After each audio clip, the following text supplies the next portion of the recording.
নমস্কার বন্ধুরা, আজকে রান্না করব মাংস।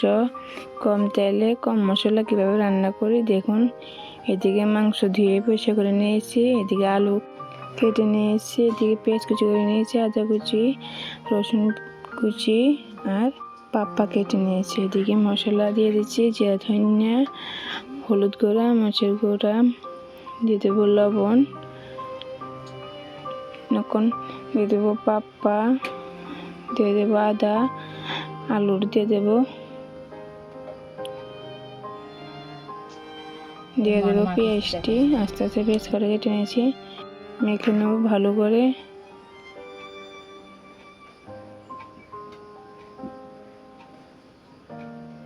এদিকে কিন্তু সরষের তেল দিয়ে দিয়েছি, ভালো করে মেখে নিতেছি।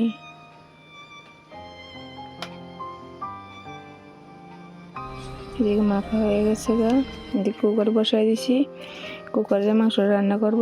কুকারেতে সরষের তেল দিয়ে দিছি, দিয়ে দিয়ে দুটো তেজপাতা, পেঁয়াজ দিয়ে দিচ্ছি, দিয়ে দেবো রসুন দিয়ে এখন লাগা দিয়ে দেবো কতটা।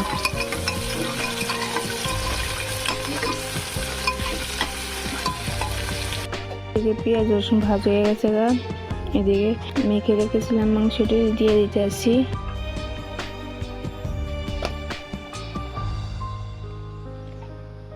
মাংসটা দিয়ে দিয়েছি, দিয়ে মাছ দিয়ে লাগছি না, কারণ মাছ লালে তো ভালো না। এক জায়গায় চামচ দিয়ে লাড়ে দিয়েছি, দিয়ে দিয়েছি ঢাকনা, দিয়ে ঢাকনা তুলে নিয়েছি, আবার কোথাও লাড়ে দিতে আসি। এদিকে মাংস কষা হয়ে গেছে গা, দিয়ে দিতেছি জল, যতটুকু জল লাগে ততটুকু দিয়ে দিচ্ছি। এদিকে জল দিয়ে আবার লাড়া দিয়ে দিতেছি। এদিকে দিয়ে দেবো 3-4টা কাঁচা লঙ্কা, দিয়ে লাড়া দিয়ে ঢাকনা দিয়ে দেবো।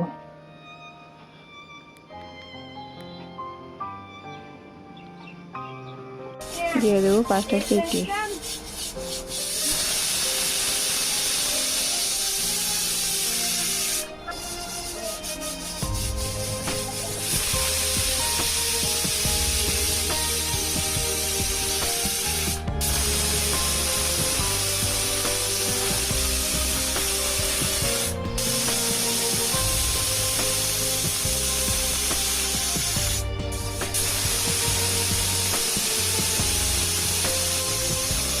এদিকে মাংস হয়ে গেছে গা, কুকার মুখটা খুলে নিয়েছি, দিয়ে দেবো রাঁধুনি গরম মশলা।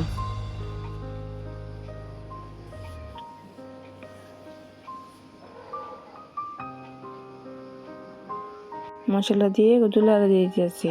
কম তেলে কম মশলা কুকারের মাংসটা কেমন হয়েছে অবশ্যই কমেন্ট করে জানাবেন। ভালো লেগে থাকলে লাইক, শেয়ার, সাবস্ক্রাইব করে পাশে থাকবেন।